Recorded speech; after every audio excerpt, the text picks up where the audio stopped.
for Real Estate Talk, and I'm here today with Peter Christiakis, who is a real estate attorney in New York City. Hi, Peter. Hi, Anya. How are you? I'm very good, thank you.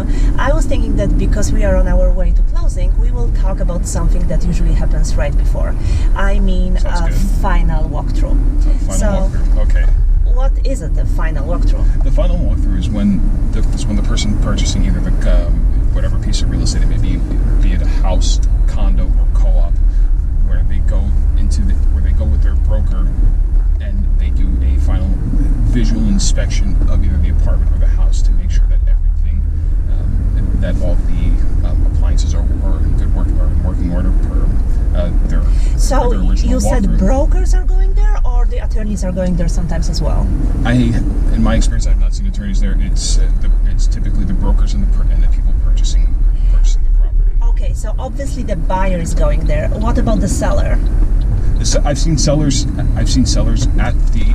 I've heard of occasions where the sellers go to the final walkthrough, but it's not as common. The people that need to be there are the buyers. The buyers are the ones that really should be. I'm not sure if actually I was closing the property with you when the seller showed up totally unexpected, and they get into the fight and they end up punching each other. So that may happen as well. Yes, surprises are not that uncommon in residential real estate closings here in the city, but that's not the first time I've heard of something like that happening. But obviously, depending on the temperament of the parties throughout the term of the closing process, if you feel it's getting tense at certain points, it's probably recommended, if you're representing the seller, for them not to go there to avoid issues like that. Obviously. But what would be the things that they have to check? So you said all the appliances. Check the appliances, check the electrical system, make sure that that all the I usually all the take lights the plug to check to turn on the iPhone, and then if it's working, most likely it's working. What about, I think the most common issue is with AC. So the buyer would say, when I was here for the open house, there was AC in the window. There is no AC anymore. So should it be a subject of contract, or what we do in a situation like that?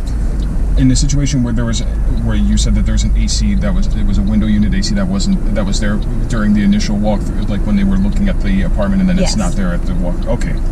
In that situation, as an attorney, first I would look through the contract to see if the air conditioning is included as part of the purchase price. If the AC is not mentioned at all. If the AC is not mentioned, then as a buyer, sometimes maybe out of luck, but depending on how good your broker is, they're able to negotiate a good credit. And you've been fairly successful with negotiating credits in the past. Thank you. What about things like there are not light bulbs? Is it a huge issue? I know people can complain about anything. Listen, people are people. People can complain about whatever they want.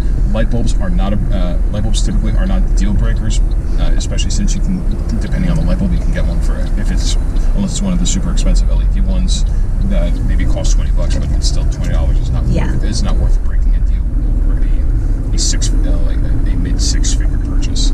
Okay, what it is if there is really issue and something is not working? Let's say the fridge is not working, stove is not working, then what? Then as the buyer's attorney, I would immediately, as soon as I hear word from my client, I would then reach out to the seller's attorney and tell him that the appliances that were working initially are not working now. We would work out a credit. Okay, because we are for the repair, or I'm sorry for cutting you off, or they would contract, or the sellers would agree to either replace the malfunctioning piece of equipment, maybe at the stove or the refrigerator, or they would opt to give the buyers a credit. Most oftentimes, because the sellers just want to be done with it. Yes, they'll just give a credit. Yeah, usually I like to have the final walkthrough like exactly the same day of the closing, so most likely there is no enough time to replace the device. No, there's usually not enough time if it's being done the same day, or the sellers just don't want to be obligated post closing to be bound to do certain things. They want to collect their money and move on from the property and onto something else.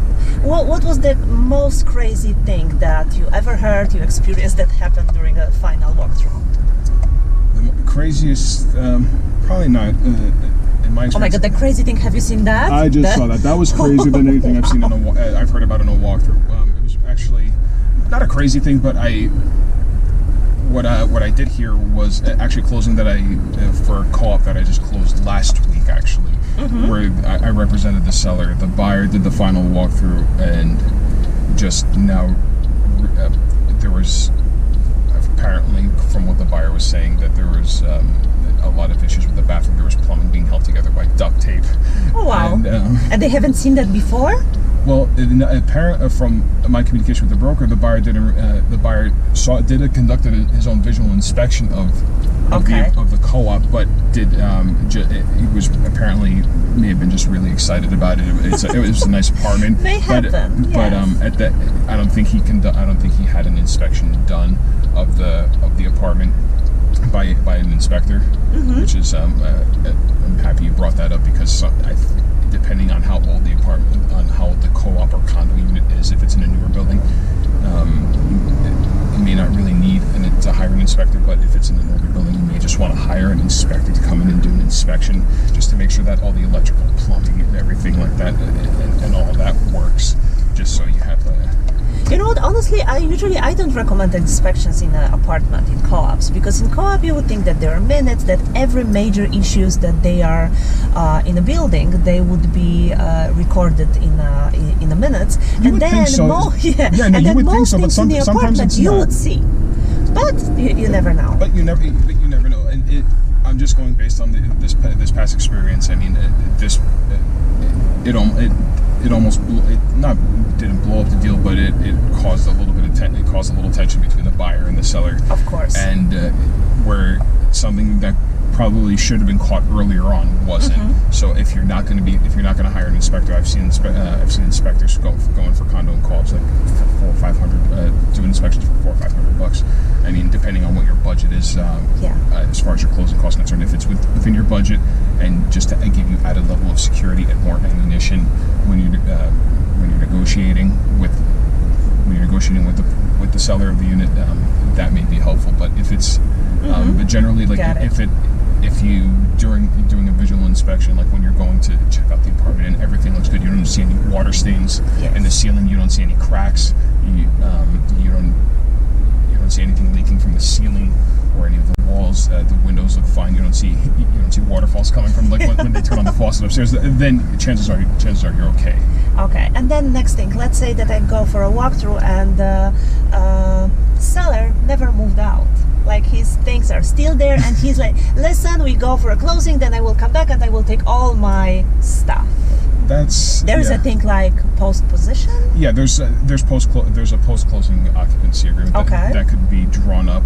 Typically the sellers, when you're dealing with, I don't want to say normal, but when you're dealing with the same people, they would usually bring that to their lawyer's attention at the very least a few days before the closing. So, or if not, it's known well in advance that the seller needs time after the closing to gather their belongings and move out, which is not uncommon. Where both sides can agree to hold someone. So there is a way to close it. Oh, of course, even if the seller didn't move out yet. Yes, there's definitely a way to close it. In that post-closing occupancy agreement, the seller will agree to hold a certain amount of the closing proceeds in escrow. Okay. So after the seller moves out after the closing, the buyers can go in and do an inspection with the broker to see if there's been any damage outside of normal wear and tear. And just make it clear, if you're saying that it's go to escrow, it means the money stays with attorney. Yes, the money stays in the attorney's IOLA account, and that money does not get dispersed to the seller until after the inspection is done and the conditions are cleared per the closing agreement. Okay, great. I think that's clear right now. And if you don't mind, I will just drop you right here. I'm looking for a parking, and then I will meet you upstairs. Go for it. Deal? Sounds good.